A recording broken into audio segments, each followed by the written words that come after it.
ओ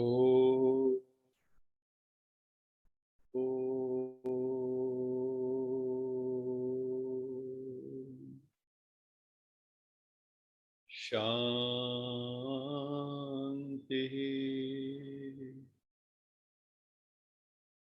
सत्यम शिवम सुंदरम सच्चित आनंद स्वरूप सत श्री अकाल मूर्त परम पिता परमात्मा की परम प्रिय संतान, प्यारे भाइयों तथा बहनों, आज हम अपनी सीरीज में सिख धर्म के बारे में चर्चा करेंगे। हम लाभ धर्म की बात कर रहे हैं, धर्म के नियम, विभिन्न धर्मों में क्या क्या जीवन मूल्य हैं, विभिन्न धर्मों में क्या क्या सिद्धांत हैं, विभिन्न धर्मों के अंदर परमात्मा के बारे में क्या कंसेप्ट है, उसकी हम विस्तृत विवेचना में लगे हुए हैं। तो अभी हम सब कुछ आत्माएं इकट्ठी हो चुकी हैं, तो हम मेडिटेशन स्टार्ट करते हैं। सभी आत्माएं अपनी मनोवृत्ति को एकाग्र करके भ्रिकुटी में आ जाइए।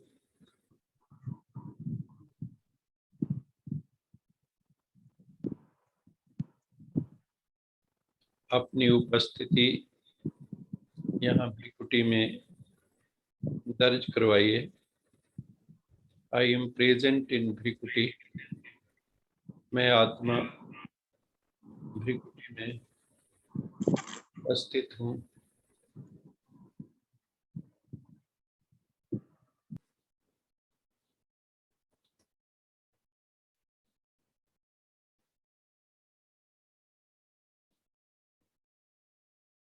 मस्तक में डिवाइन लाइट चमक रही है।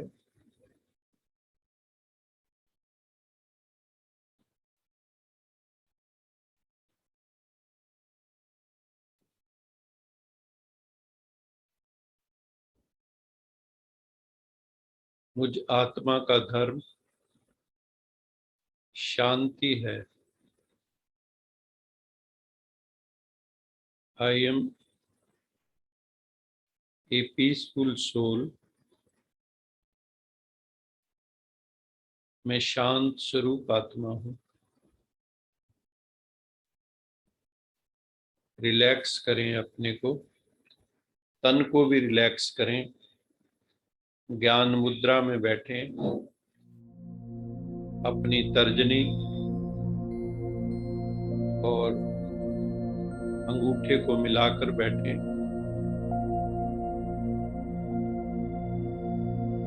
अपने तन को भूल जाएं। I am a soul, I am a divine soul with a divine goal.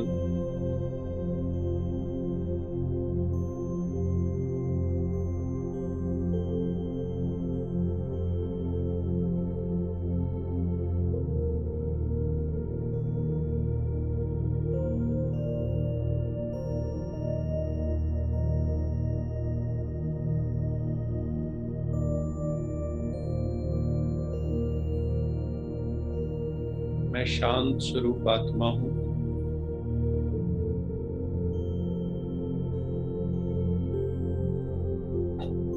अपने सारे शरीर को रिलैक्स करो।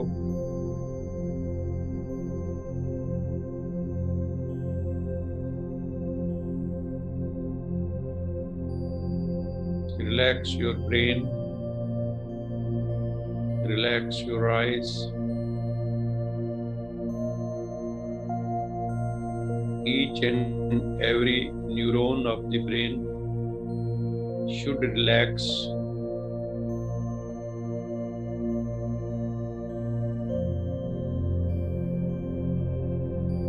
मैं आत्मा अपने स्वधर्म में स्थित हूँ।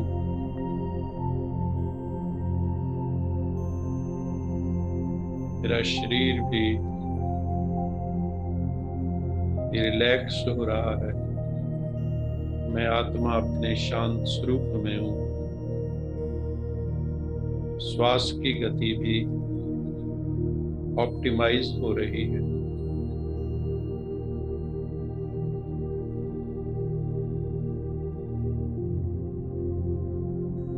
मैं शांत स्वरूप आत्मा हूँ।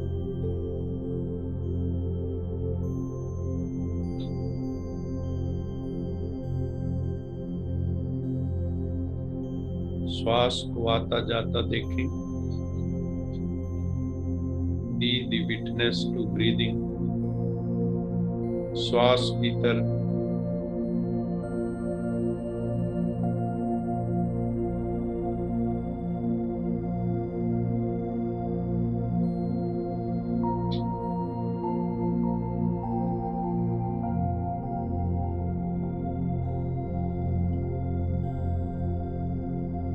ओम के साथ, श्वास बाहर शांति के साथ।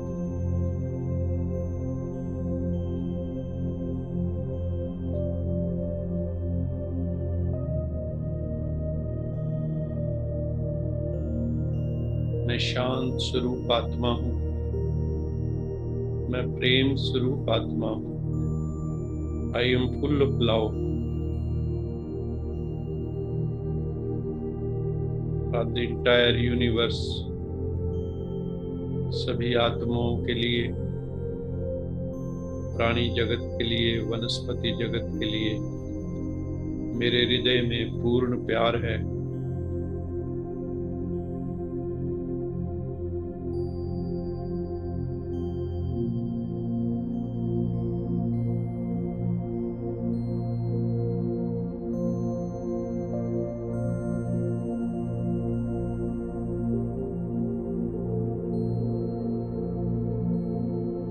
परम पिता परमात्मा सदाशिव की प्रेम की किरणें, शक्ति की किरणें हम सब आत्माओं पर बरस रही हैं। अनुभव कीजिए, फील इट, एक्सपीरियंस इट।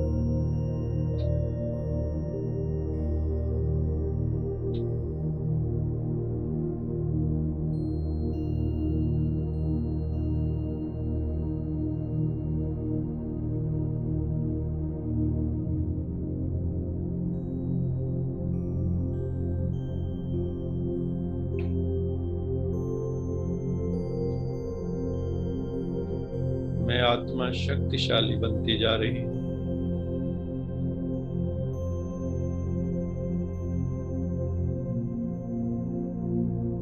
सर्वशक्तिवान परमात्मा की लाइट और माइट हम सब आत्माओं पर पड़ रही है। ऐसे अनुभव करो कि मेरे सिर के ऊपर सूर्य है,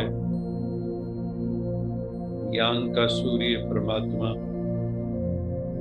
प्रेम का सूर्य, आनंद का सूर्य,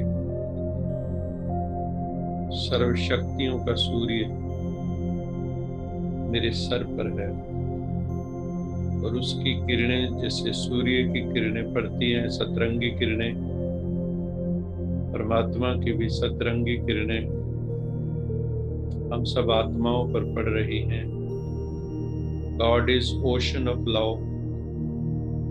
प्यार का सागर है तू, प्यार का सागर है। तेरी एक बूंद के प्यासे हम।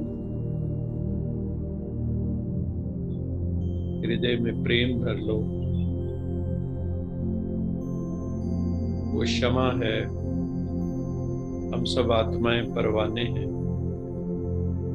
अपने अहम को जला दो, क्षमा रूप हो जाओ। परवाना क्षमा पर फिदा हो जाए। वो महादीपक, दीपराज, हम आत्माएं दीपक समान। उस दीपक के सानिध्य में अपनी ज्योत प्रकाशित और कर लो। सारी दुनिया की ज्योत प्रकाशित करो, ताकि सारी दुनिया में दीपावली आ सके। रूहानी दीपावली सारी दुनिया में आ जाए। सदा दिवाली सादगी, आठों पैर आनंद।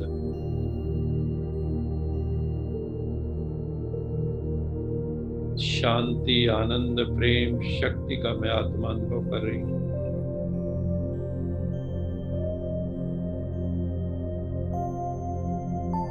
मैं बहुत अच्छी आत्मा हूँ। मैं ऊंचे से ऊंचे परम पिता परमात्मा की ऊंचे से ऊंची संतान हूँ।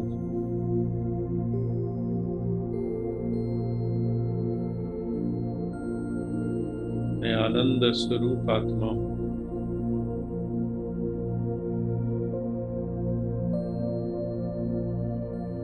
मैं शांत स्वरूप आत्मा हूँ।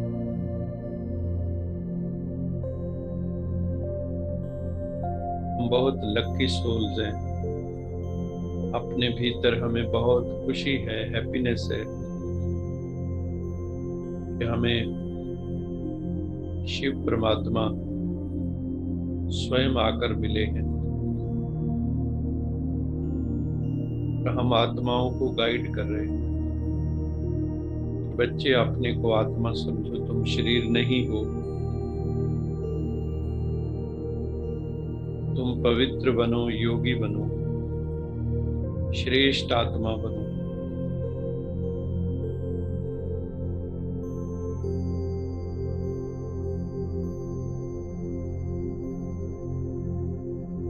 तभी ये दुनिया स्वर्ग बनेगी। इस दुनिया को स्वर्ग बनाना है तो अपने भीतर जागरण करना होगा, अवेकनिंग लानी होगी, सोल कॉन्शियस बनना होगा, गॉड कॉन्शियस बनना होगा, सेल्फ को रियलाइज करना होगा,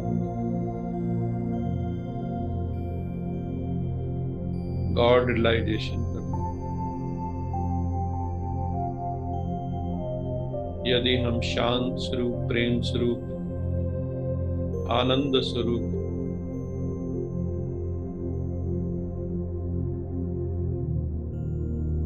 शक्ति स्वरूप,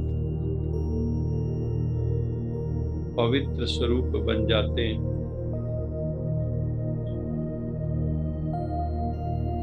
तो हम परम पिता परमात्मा की सच्ची संतान कहलाते हैं। हमें शांत स्वरूप, आनंद स्वरूप, प्रेम स्वरूप, ज्ञान स्वरूप, शक्ति स्वरूप, पवित्र आत्मा बनना है। प्रभु स्मृति से हम आत्माएं पवित्र बन रही हैं। We are connecting our consciousness with सत्यम, शिवम, सुंदरम। हमारे जीवन में सत्यम, शिवम, सुंदरम का अवतरण हो जाए। मैं सत्य स्वरूप बन जाऊं, मैं शिवम स्वरूप बन जाऊं, शिवम अर्थात कल्याणकारी स्वरूप बन जाऊं, मैं सुंदरम स्वरूप हो जाऊं, मेरे विचार सुंदर हो, मेरी वाणी सुंदर हो, मेरे कर्म सुंदर हो, सारा संसार बहुत सुंदर बन जाएगा।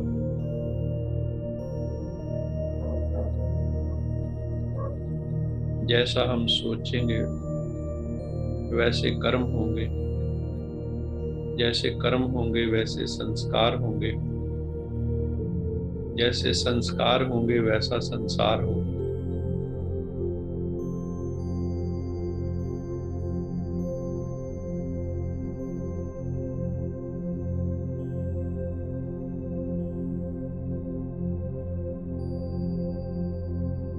योग से हम आत्माएं सुपर सोल बन जाती,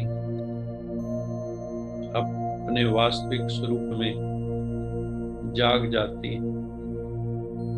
हमारा वास्तविक स्वरूप उजागर हो जाता।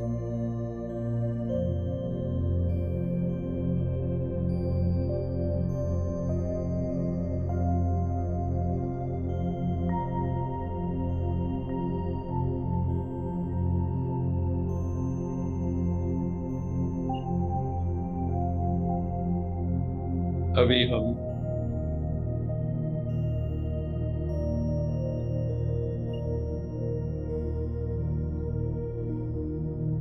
यश जी को निवेदन करते हैं कि वो अपना दिव्य गीत हम सब आत्माओं के सन्मुख रखें। हम सब तब तक इसी भाव दशा में बैठे रहेंगे और गीत का रसास्वादन करेंगे, उसको आत्मसात करेंगे कि उसके बिंदु को हमें वैसा ही बनना है।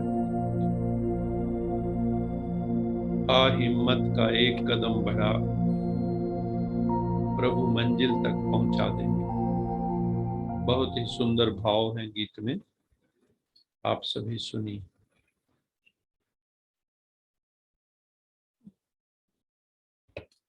ओम शांति। ओम शांति। आ हिम्मत का एक कदम बढ़ा, प्रभु मंजिल पर पहुंचा देंगे। सबका बोझ उठाने वाले, सबका बोझ उठाने वाले, तेरा भी बोझ उठा देंगे। आ हिम्मत का एक कदम बढ़ा, प्रभु मंजिल पर पहुंचा देंगे। प्रभु को जिसने साथी माना, समझो उसने प्रभु को जाना। मुश्किल नहीं है कुछ भी उसको, शेष नहीं कुछ उसको पाना। भर के उमंगों से हाथ उठा ले, भर के उमंगों से हाथ उठा ले, प्रभु कंधों पे बिठा लेंगे। आ हिम्मत का एक कदम बढ़ा, प्रभु मंजिल पर पहुंचा देंगे। मन से मन के तार मिला, आशाओं के फूल खिला। याद न कर जो बीत चला, शुभ संकल्पों के दीप जला। शुभ संकल्पों के दीप जला। तन के भान में ना तुम आओ, तन के भान में ना तुम आओ, प्रभु नैया पार लगा देंगे। आ हिम्मत का एक कदम बढ़ा, प्रभु मंजिल पर पहुंचा देंगे। सबका बोझ उठाने वाले, सबका बोझ उठाने वाले, तेरा भी बोझ उठा लेंगे। आ हिम्मत का एक कदम बढ़ा, प्रभु मंजिल पर पहुंचा देंगे। ओम शांति।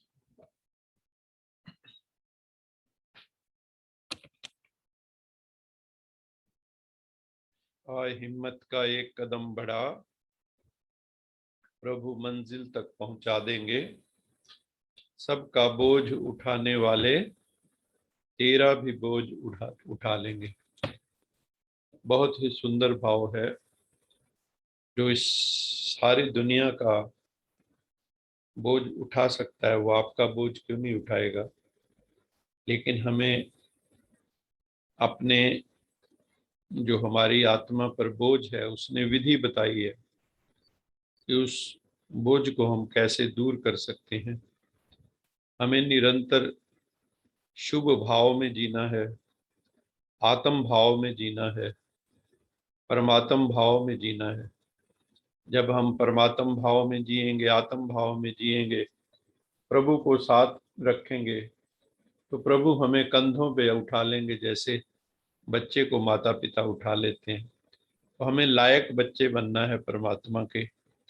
लायक बनेंगे तो परमात्मा भी बहुत खुश होंगे। तो अभी हम अपने लेक्चर के ऊपर आएंगे। आज हम सिख धर्म की विवेचना करेंगे। इस सिख धर्म के बारे में हम जानते हैं कि भारत में जो सिख पंथ एक अच्छा, पवित्र और अनुपम स्थान है इसका धर्मों के अंदर। और इसके प्रणेता हम सब जानते हैं, गुरु नानक देव जी थे, जिन्होंने आके जो व्याप्त समझो उस वक़्त की कुप्रथाएं थी, या कोई अंधविश्वास थे, या कोई रूढ़ियां थी, पाखंड थे, उनके ऊपर उन्होंने वार किया था। और सारी मानवता को उन्होंने कहा था कि भाई भाई समझना आपस में, क्योंकि एक पिता के हम सब बच्चे हैं। और निराकार के ही उपासक थे। उन्होंने समाज में प्रेम, सेवा भाव, परिश्रम, परोपकार, भाईचारे की भावना के ऊपर बहुत बल दिया है। तुम मात पिता हम बारक तेरे, तुमरी कृपा में सुख घनेरे, कोई न जाने तुमरा अंत, ऊंचे ते ऊंचा भगवंत। उनके जो मुख्य उपदेश थे, उन्होंने कहा ईश्वर एक है, उसी ने सबको बनाया, he is the creator of this world. आप सत्य किया सब सत्य, तिस सत्य ते सगली उत्पत्ति।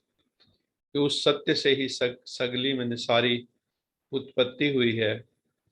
और जो गुरु नानक देव जी ने मूल मंत्र दिया हमें, वो अद्भुत।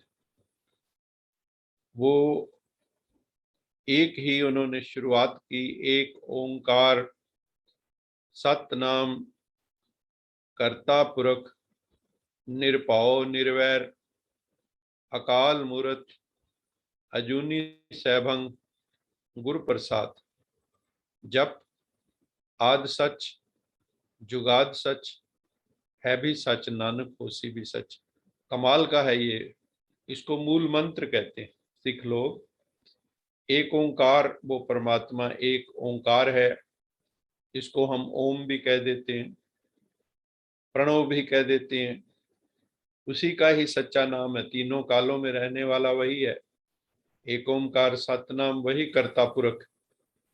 उसके द्वारा ही सृष्टि का क्रिएटर है, करता है वो। पुरख मैंने आत्मा, परम पुरख, अकाल पुरख। उसको सिख लोग अकाल पुरख भी कहते हैं। पुरख मैंने पुरुष, जैसे प्रकृति और पुरुष है। तो एक ओंकार सतनाम कर्ता पुरख निरभौ, वो निर्भय है, निर्वैर है। निर्भव निर्वैर, अकाल मूर्त है, उसको काल नहीं खा सकता। अजूनी, वो किसी योनि में नहीं आता है। अजूनी सैभंग, वो स्वयंभू है। जैसे हम स्वयंभू शिव को कहते परमात्मा भी स्वयंभू है, अपने कारण है, उसका कोई कारण नहीं है, वो अकारण है। उसकी सत्ता स्वयं से ही है, उसकी सत्ता किसी और के कारण नहीं, नहीं तो वो सुप्रीम हो जाएगा। तो सैभंग, एक ओंकार सतनाम कर्ता पुरख निरभौ निर्वैर, अकाल मूरत, अजूनी सैभंग, गुरु प्रसाद। गुरु की कृपा से उसे जाना जाता है, ऐसा कहा है। जप उसी का जप करना चाहिए जो आद सच, जो सृष्टि के आदि से सत्य है, युगों के आदि से सच है, जो सृष्टि के आदि से सच है, मतलब तीनों काल में सच है। आद सच जुगाद सच है भी सच, नानक होसी भी सच, और वो सदा के लिए सत्य है। तो ऐसा परमेश्वर है, इसलिए सत्य श्री अकाल कहते हैं। वो सत्य है, तीनों कालों में है। श्री मैंने श्रेष्ठ, श्री मैंने ग्रैंड, श्रेष्ठ। सत श्री अकाल, उसको काल नहीं खाता, क्योंकि उसका शरीर ही नहीं तो काल क्या खाए। हम लोगों के पास तो शरीर है, इसकी डेट ऑफ बर्थ, इस शरीर की डेट ऑफ डेथ भी होगी, परमात्मा के डेट ऑफ बर्थ ही नहीं। जिसकी डेट ऑफ बर्थ नहीं उसकी डेट ऑफ डेथ क्या होगी। तो परमपिता परमात्मा date of birth date of death से परे अकाल। हिंदू मुसलमान जितने भी धर्म है सब ईश्वर की संतान है। गुरबाणी कहती है एक पिता एकस के हम बारक। उन्होंने ये भी बताया कि ईश्वर वो जो है सत्य है, हमें श्रेष्ठ कर्म करने चाहिए, तो ताकि हमें परमात्मा के दरबार में जाके लज्जित ना होना पड़े, शर्मिंदा ना होना पड़े। कोरी चुनरिया आत्मा मोरी मैल है माया जाल, ये दुनिया मेरे, वो दुनिया मेरे बाबुल का घर, ये दुनिया ससुराल, जाके बाबुल से नजरें मिलाए कैसे। तो उसके जब पास जाएं तो कबीर की तरह ज्यों की त्यों धर दीनी चदरिया झीनी रे झीनी, जैसे आत्मा रूपी चदरिया लेके आए थे वैसे ही चदरिया वापस परमात्मा को देनी है। पवित्र आत्मा यहाँ आए थे पवित्र बनकर ही हमें जाना है। गुरु नानक देव जी जिस वक्त मक्का गए हुए थे तो वहां पे जो हाजी काजी थे उन्होंने गुरु नानक देव जी के चमत्कार देखे। उन्होंने एक प्रश्न किया, बाबा आखे हाजियां शुभ अमला बाजो दोनों रे। उन्होंने पूछा कि हिंदू बड़ा बड़ा है या मुसलमान बड़ा है। तो गुरु नानक देव जी ने जवाब दिया था बाबा के हाजियां, बाबा के हाजियां,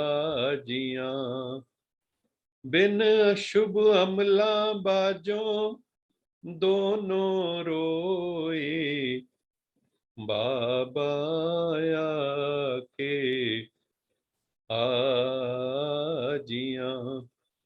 बाबा ने उन हाजियों को काजियों को कहा जो हज करने आए हुए थे, जो मुल्ला लोग थे वहां, कि ना हिंदू बड़ा है ना मुसलमान बड़ा है, बड़ा वो है जिसके कर्म बड़े हैं, जो शुभ अमल हैं, जिसके श्रेष्ठ कर्म हैं। तो इसलिए उसने कहा शुभ अमला बाजों दोनों रोए, दोनों ही रोएंगे धर्मराज के दरबार में अगर उनके कर्म श्रेष्ठ नहीं है। तो कोई भी वैसे जन्म से बड़ा नहीं हो सकता, तेरा धर्म बड़ा मेरा धर्म बड़ा। आपके शुभ कर्म हैं, शुभ अमल हैं, जीवन अमल में आ रहा है तभी वो जीवन सार्थक है, नहीं तो जीवन सार्थक नहीं।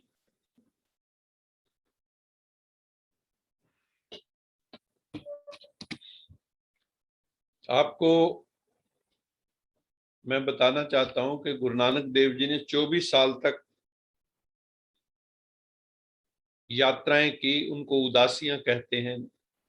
सारे दिशाओं में उन्होंने अपना वो घूमते रहे और सब जगह ईश्वर का संदेश देते रहे।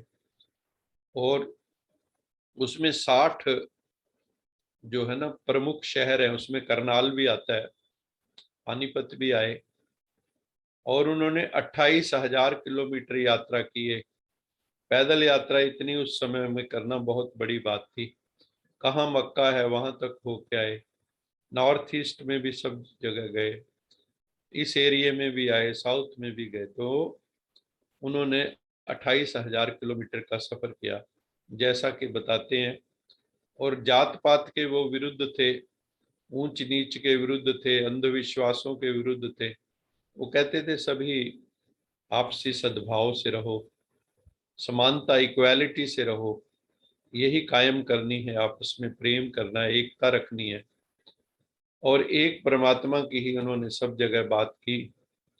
और उन्होंने एक जो आरती लिखी, वो दुनिया में सारे उस आरती को एक अद्भुत आरती मानते हैं कि इतनी सुंदर आरती भगवान की किसी ने नहीं की।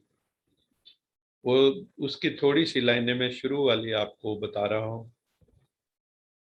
गगन में थाल रवचंद दीपक, बने तारका मंडल जनक मोती, धूप मलयान लो पवन चवरो करे, सगल बन राय फुलंत ज्योति।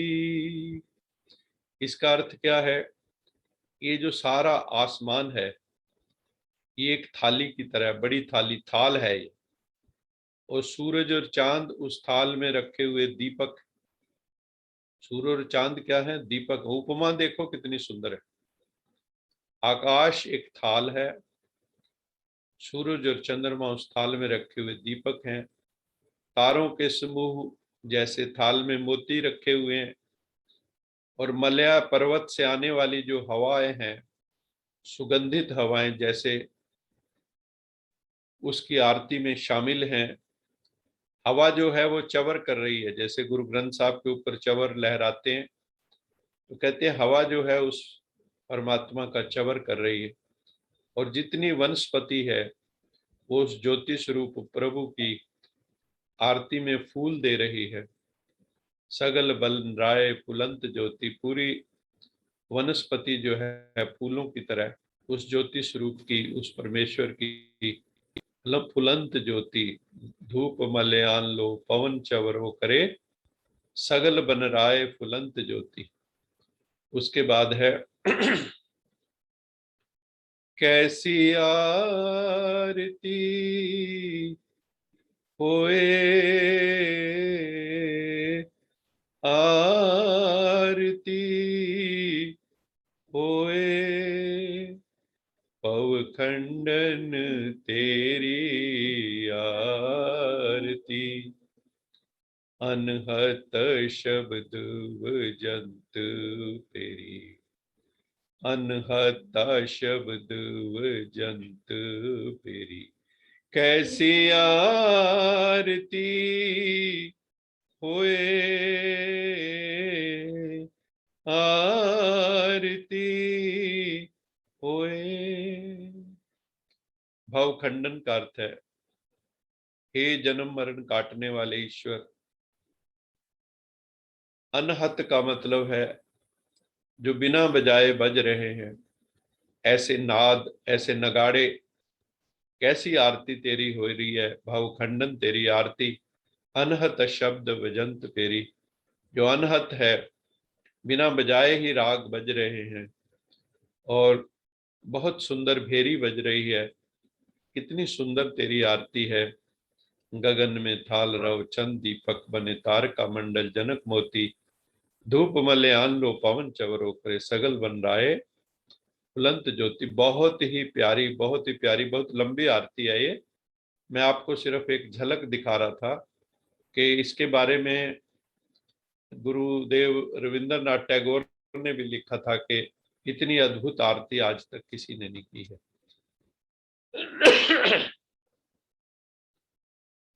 जो सिख लोग हैं ज्यादातर परमात्मा को सतनाम वाहिगुरु करके कहते हैं। वाह गुरु, गुरु की वाह वाह। वो जो है गुरु वंडरस एनलाइटनर है, वो हम सबको एनलाइटन करता है। वंडरफुल परमात्मा है वो।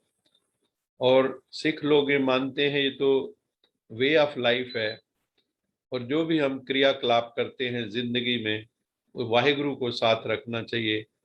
हमें जो है मनमुख नहीं बनना है, गुरुमुख बनना है। हमारा मुख मन की बात ना माने, लेकिन हम गुरु की बात माने।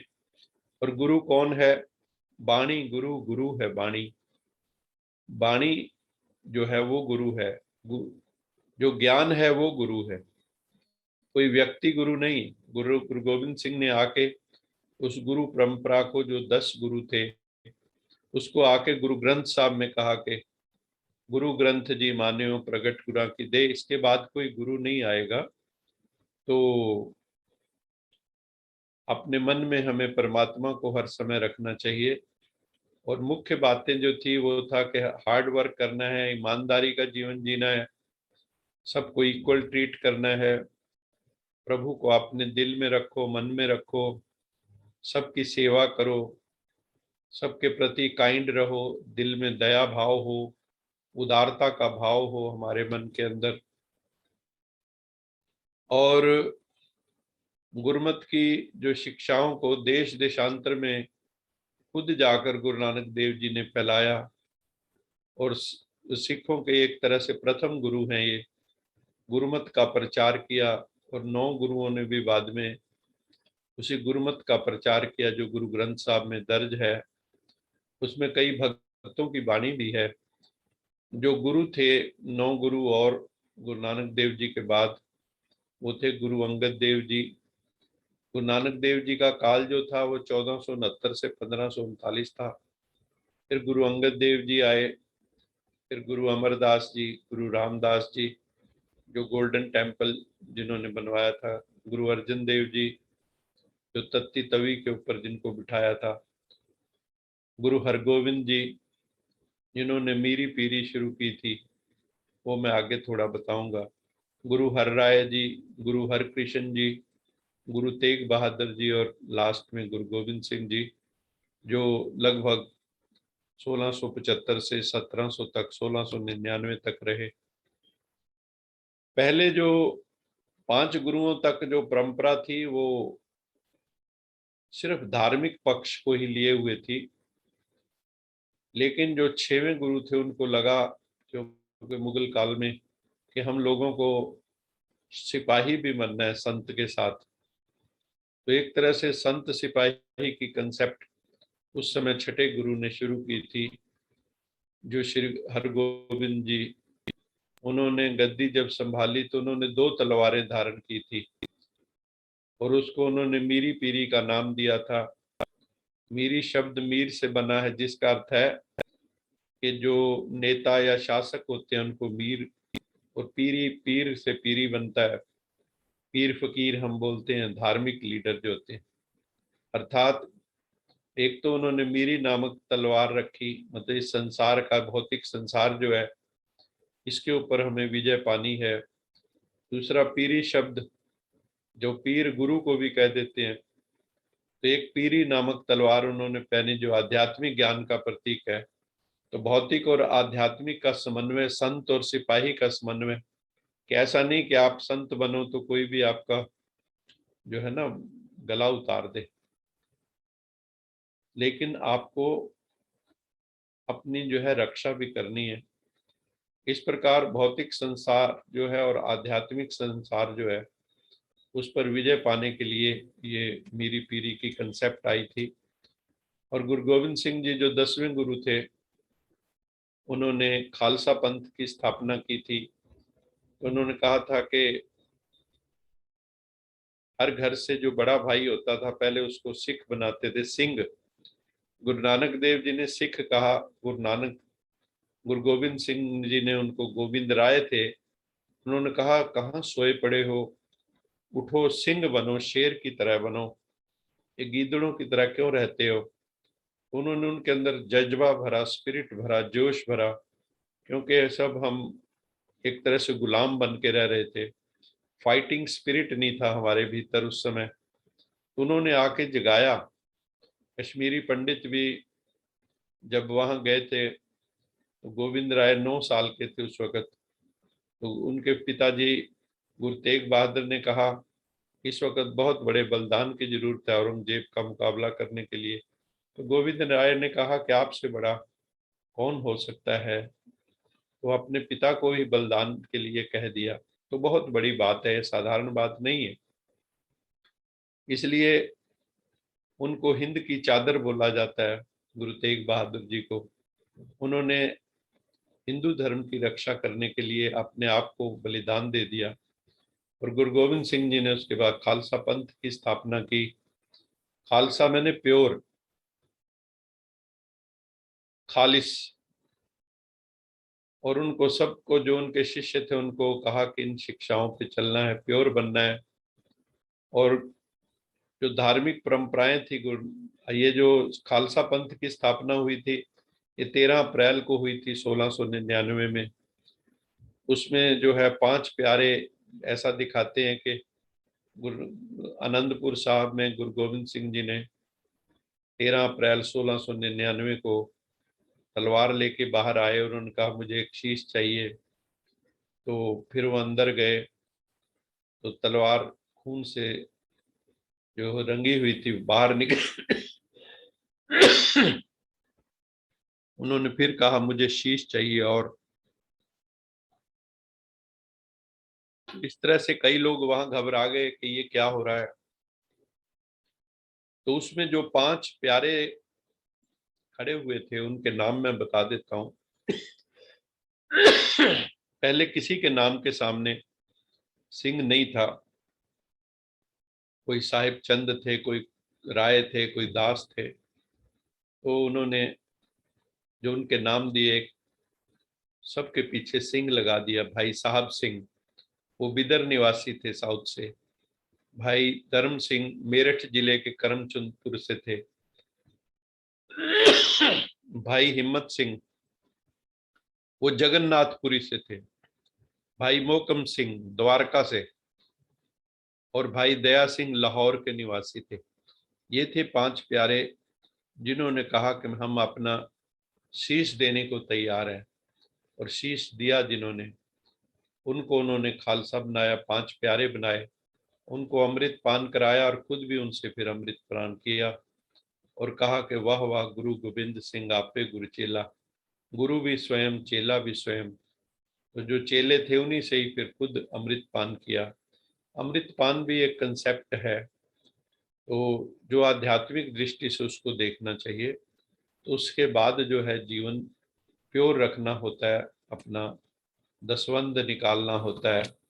जो भी हमारी इनकम है उसका 1/10 गुरु के लिए, गुरु के कार्यों के लिए यूज करते हैं। और उस समय उन्होंने फिर जो है, जो मेल थे उनको उन्होंने कहा सिंह, मैंने शेर।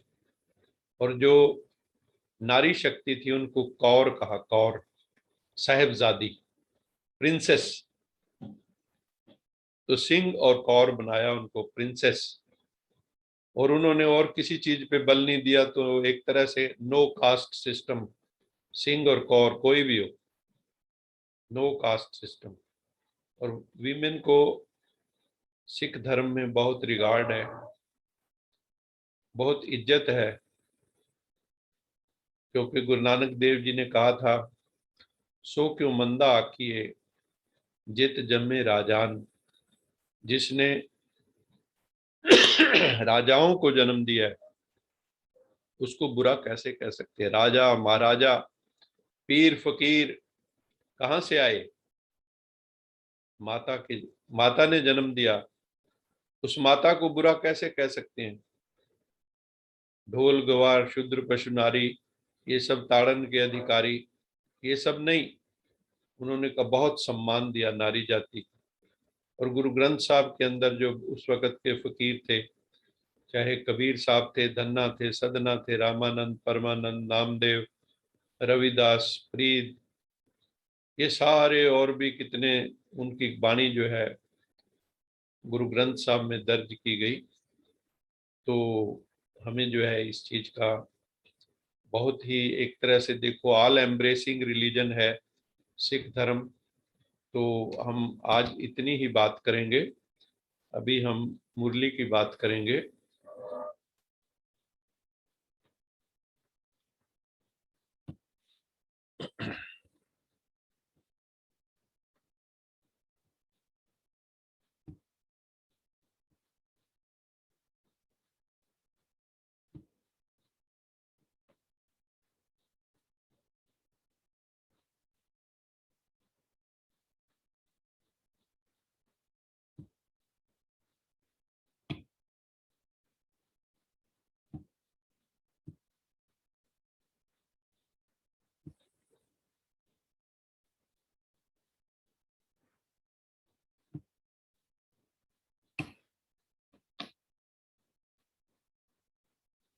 आज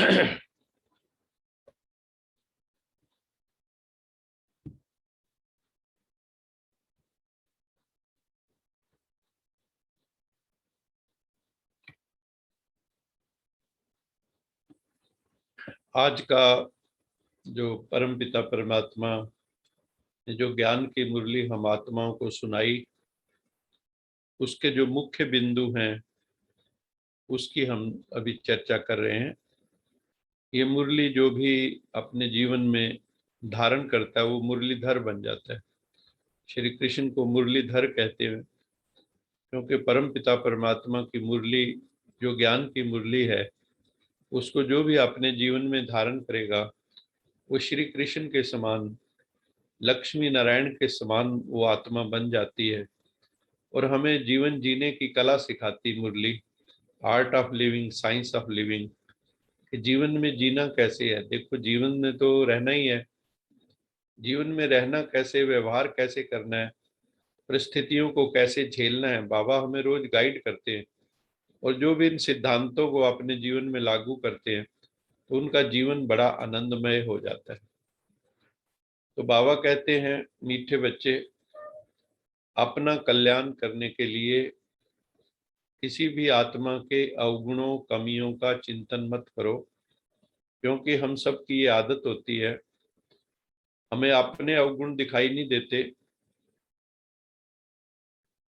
लेकिन दूसरों के अवगुण हमें दिखाई देते हैं। किसी की भी आपके सामने चर्चा करें तो हम क्या करेंगे, क्या कहेंगे, अरे उसकी बात कर रहे हो, तो फट हम उसके कोई ना कोई नेगेटिव पॉइंट बताएंगे, उसके अवगुण बताएंगे, कमियां बताएंगे। कभी अच्छी बात आपसे उससे पूछ लिया जाए उस वक्त कि आप उसकी ये जो बुरी बात बता रहे हो कोई अच्छी बात, तो आप जो है एकदम मौन हो जाओगे। अच्छी बात आपको किसी की दिखती नहीं। ये हमारी, ये बहुत बड़ा अवगुण हमारा है कि हमें दूसरों के अवगुण दिखते हैं। किसी के अवगुण देखना सबसे बड़ा अवगुण है। अपने अवगुणों को देखो, बाबा कहता है, दूसरों की कमियों कमजोरियों का चिंतन मत करो, नहीं तो आपका ही अकल्याण हो जाए।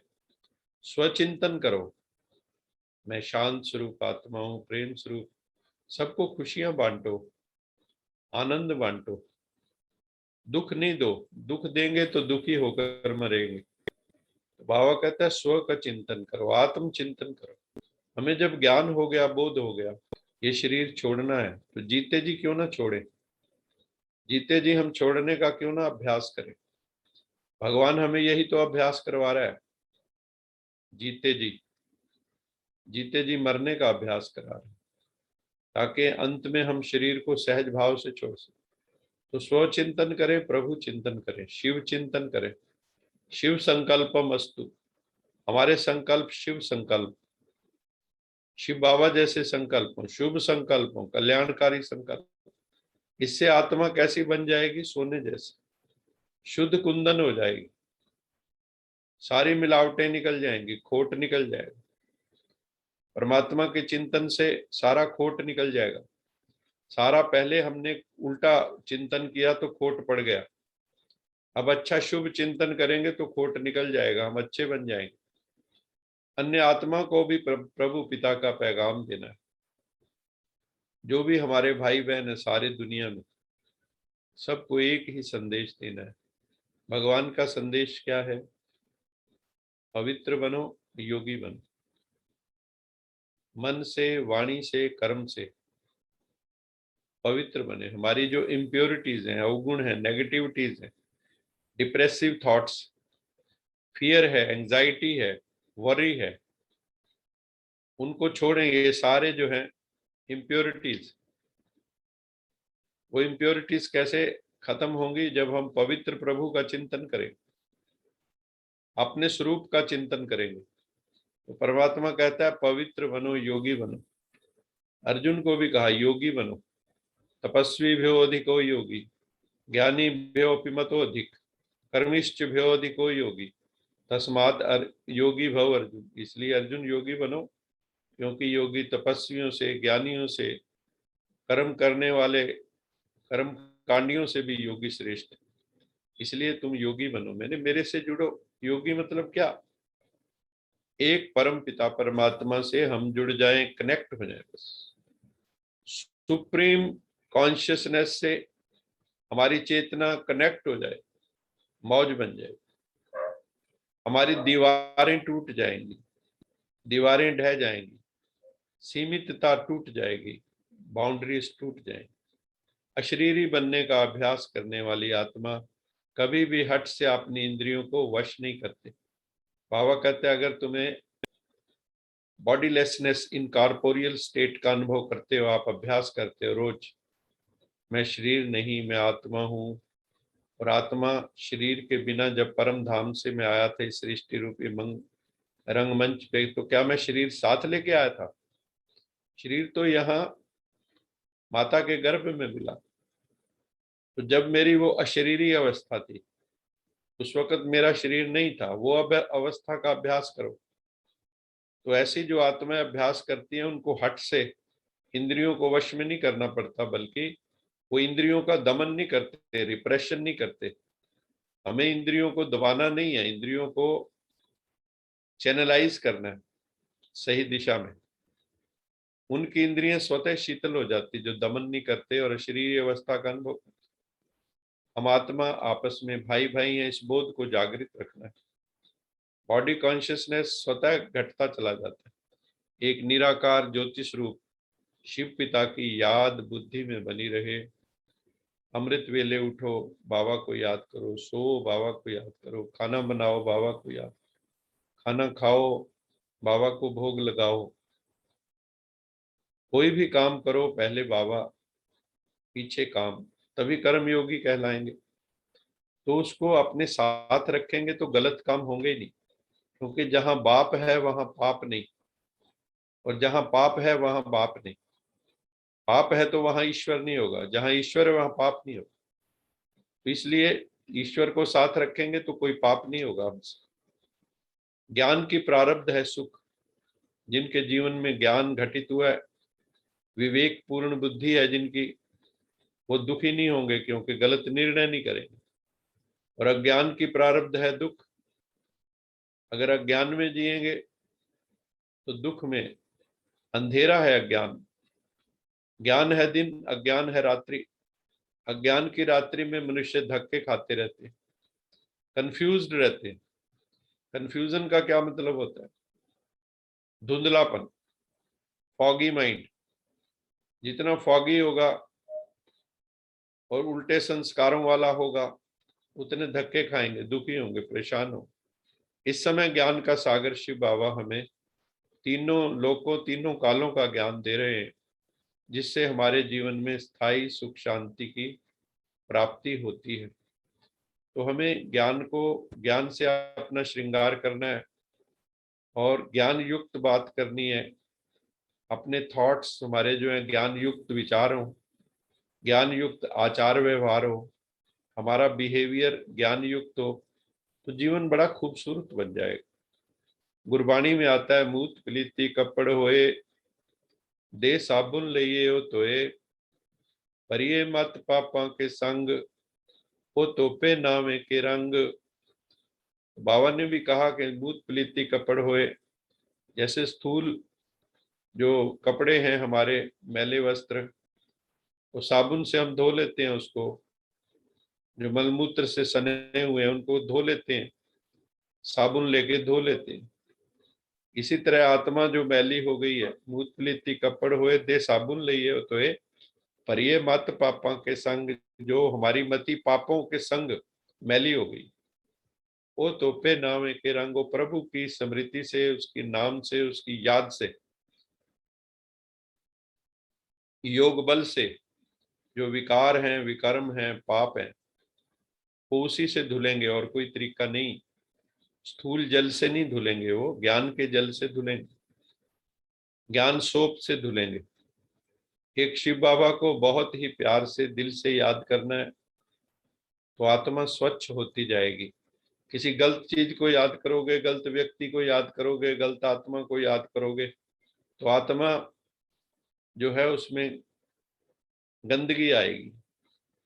कई लोगों का नाम लेने से लोग कहते हैं इनका नाम मत लो, अगर परमात्मा को याद करोगे तो बुद्धि स्वच्छ हो जाएगी, नहीं तो मैली हो जाती। ईश्वर को इस धरा पर धर्म ग्लानि के समय अवतरित होकर सत धर्म की स्थापना करते भी हैं और बच्चों से कराते भी हैं। तो हम बच्चे भी बाबा के जो बहुत बड़ा काम है, धर्म ग्लानि हुई है, तो सत्य धर्म की स्थापना करने के कार्य में ज्ञानी योगी बच्चे ही साथ दे सकते हैं।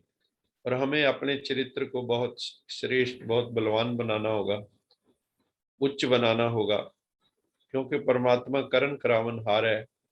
वो प्रेरणा से ज्ञान नहीं देते हैं, प्रेरणाओं को तो जो अपवित्र आत्माएं कैच ही नहीं कर पाएंगी, वो तो ब्रह्मा मुख से आकर ज्ञान मुरली सुनाते हैं, जिससे आत्मा सुनकर जो आत्मसात करते हैं उनकी सदगति होती, पावन बन जाती। भगवान आकर भक्ति का फल देते हैं, ज्ञान, ज्ञान से सदगति हो जाती। तुम्हें काम महाशत्रु पर भी विजय प्राप्त करनी है। ग्रस्त व्यवहार में कमल पुष्प समान न्यारे प्यारे बनना है। कुमारों को भीष्म पितामह की तरह बनना है। बाबा ने कहा कुमार कैसे बने? भीष्म पितामह, पवित्र। और कुमारियों को क्या बनना है? दुर्गे, अंबे, काली, जगदम्बा। एक दो बच्चों की मां नहीं, जगत की अम्बा। इस पुरानी दुनिया से अपना लंगर उठा लेना। अब यहाँ से लंगर उठा लो। अब इस दुनिया में दिल नहीं लगता, लगता नहीं है जी मेरा उजड़े दयार। इस पाप की दुनिया से अब और कहीं ले चल, चित चैन जहां पाए ले चल वहां ले चल। जहां चित चैन पाए ऐसी जगह ले चल। इस दुनिया से लंगर उठा लो, नई दुनिया सुख शांति की दुनिया में चलना है। उसके लिए हमें अपने आप को पवित्र बनाना होगा, क्योंकि पवित्रता ही सुख शांति की जननी है। व्यर्थ की बातों में टाइम वेस्ट न करके बस एक शिव पिता को दिल से याद करना है और उनकी श्रीमत पर चलना है, तो विक्रम विनाश हो जाएंगे। ये बाबा का आज बहुत ही एक सुंदर पॉइंट था। ये लास्ट स्लाइड है। जो स्वयं को मेहमान समझ के चलते हैं, जैसे इस दुनिया में भी हम आत्मा मेहमान की तरह, वो अपने देह रूपी मकान से भी निर्मोही हो जाते हैं। वो सबसे ज्यादा आत्मा को मोह इस देह से है, इस देह को छोड़ना नहीं चाहती। हमने देखा कोरोना काल में जिनको भी प्रॉब्लम हुई, कोई भी मरना नहीं चाहता था, वैसे भी कोई मरना नहीं चाहता, क्योंकि आत्मा को देह से बहुत प्यार है। वो तो मजबूरी में जब यंत्र खराब हो जाता है तो देह छोड़नी पड़ती है आत्मा को। लेकिन अगर हम मेहमान समझ के चलेंगे, गेस्ट, तो हम इस शरीर से भी धीरे धीरे डिटैच इसी तरह हो जाएंगे जैसे मेहमान किसी भी वस्तु को अपना नहीं समझते। आप कभी किसी के घर गेस्ट होते हैं तो क्या उनकी चीजों को उठा के ले आते हैं? नहीं, आप यूज करते हैं, उनका बाथरूम यूज करते हैं, उनके साबुन यूज कर लेते हैं, और भी वस्तुएं यूज करते हैं, लेकिन किसी चीज में अपनेपन की मोहर नहीं लगाते। कार्य में वस्तुओं को लगाते हैं, लेकिन वृत्ति न्यारी प्यारी होती है। देह देह के संबंध और वैभवों से ऐसी आत्माएं सहज ही उपराम हो जाती हैं। तो इसलिए हम आत्मा अपने को क्या समझे, इस देह के अंदर हम मेहमान हैं, गेस्ट हैं। जो गेस्ट है उसको यही होता है कि घर वापस जाना। तो हम आत्मा को भी अब ये होना चाहिए, घर वापस जाना है, बाबा के साथ जाना है। वो हमें लेने आया है। बच्चे बहुत खेल लिए इस संसार में, अब एक बार घर तो चक्कर लगाओ। आज का स्लोगन है, अपने स्वभाव को निर्मल बना दो। अपने स्वभाव को निर्मल स्वच्छ बना दो, तो हर कदम में सफलता समाई हुई है। अगर हमारा स्वभाव निर्मल होगा तो हर कदम में सफलता समाई हुई है। ये था आज का मुरली मंथन। आप सबका बहुत बहुत साधुवाद, बहुत बहुत धन्यवाद।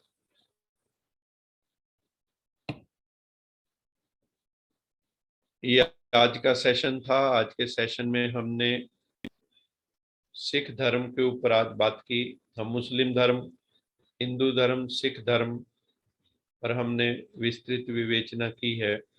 अब जैन बुद्ध धर्म पे भी करेंगे और उसके बाद हम कॉमन फीचर्स निकालेंगे उसमें से कि हमें कैसे अपने जीवन को बहुत सुंदर बनाना है।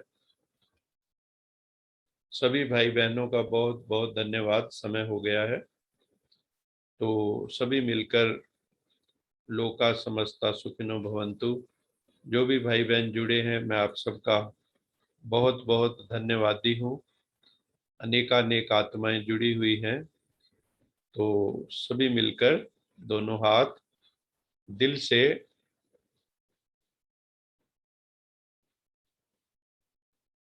लोका समस्ता सुखिनो भवन्तु। लोका समस्ता सुखिनो भवन्तु। लोका समस्ता सुखिनो भवन्तु। ओम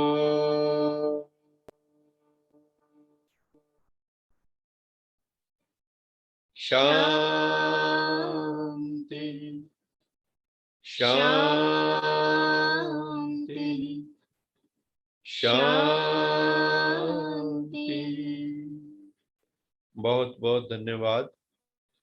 आप सब बहुत लकी आत्माएं हैं जो परम पिता परमात्मा के सत्संग में रोज शामिल होती हैं।